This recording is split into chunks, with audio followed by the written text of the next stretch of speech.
Hey, what's good, ladies and gentlemen? So I wanted to post this really quick video that's kind of a supplemental video to a video of the same topic I spoke about on my YouTube Mala Mala channel. The title of that video is "What Would You Die For?" Now I know it sounds morbid, but it addresses this epidemic of mental health and how social media has been ruining it and what we can do to correct this. Because a lot of times we have friends that are struggling and we have no idea that they're struggling.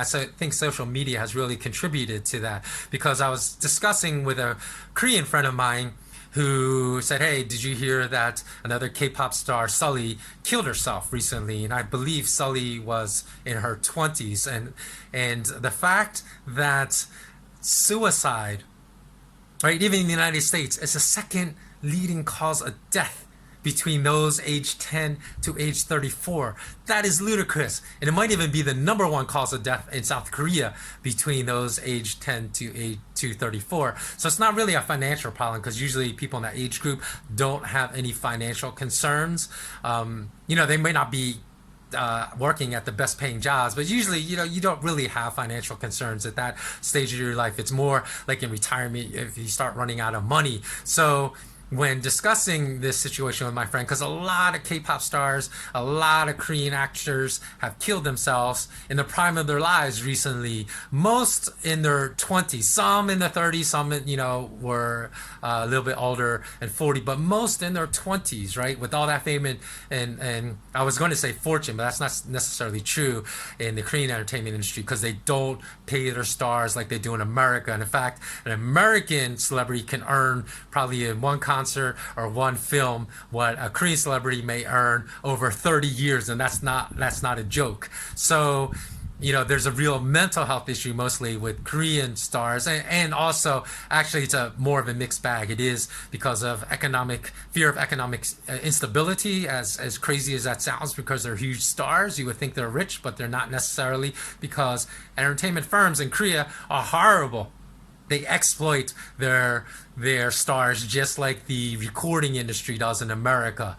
So they don't really make a lot of money from their stardom. The entertainment executives make all the money. It's even worse if you're a beautiful young female star in Korea, because it's like Harvey Weinstein multiplied by 1,000. Like, the sexual harassment is just off the chain in South Korea. So those are certainly problems that are magnified in Korea versus America. But you still have that same problem, because you have stars like Heath Ledger, Philip Seymour Hoffman, Amy Winehouse are all people that killed themselves or committed, overdoses on drugs at a very young age in the prime of their career with tons of financial wealth.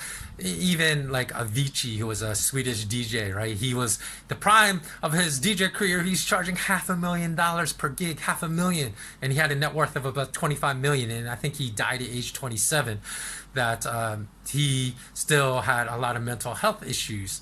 And so, the problem is not just identifying mental health issues, it's what is contributing to this. And I think that social media is a huge contributor to this problem, because in the case of Doll Kim, who was an international model who had risen to a lot of fame, she killed herself at age 20. And when they interviewed her friends that saw her all the time, her fellow models that she would see at castings, at jobs, they said, well, we were shocked when we discovered that she killed herself, because when you look at her IG feed, she's always smiling, she's always laughing. When we saw her in person, she's always laughing.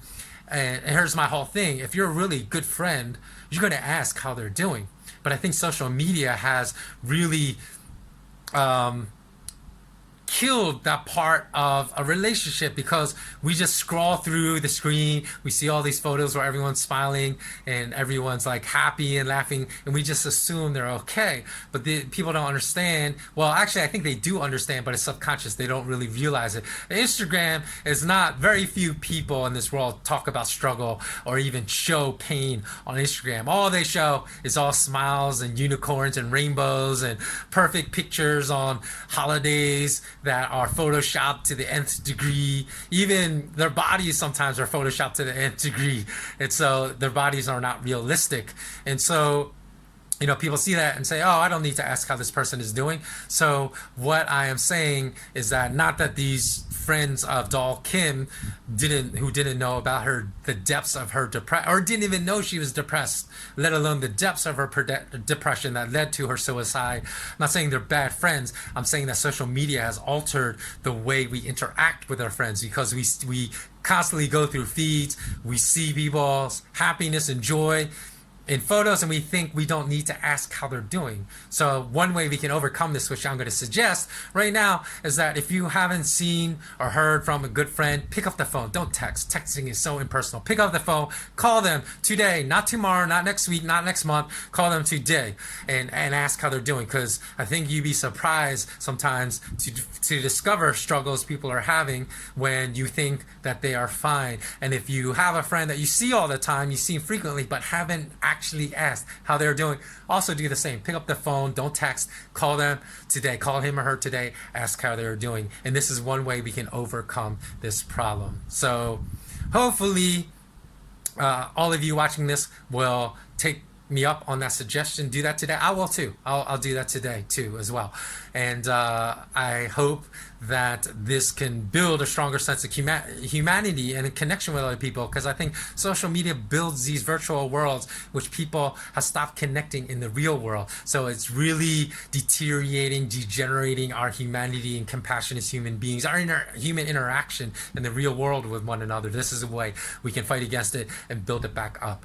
So as always, I hope you like and comment below in this video. Please subscribe to my channel if you haven't already, and always remain intensely curious. Until next time, have a blessed day, have a blessed night, have a beautiful, beautiful day, and always remember, be grateful, feel blessed and grateful for whatever you have in your life, even if you're going through struggle, and more goodness will come into your life.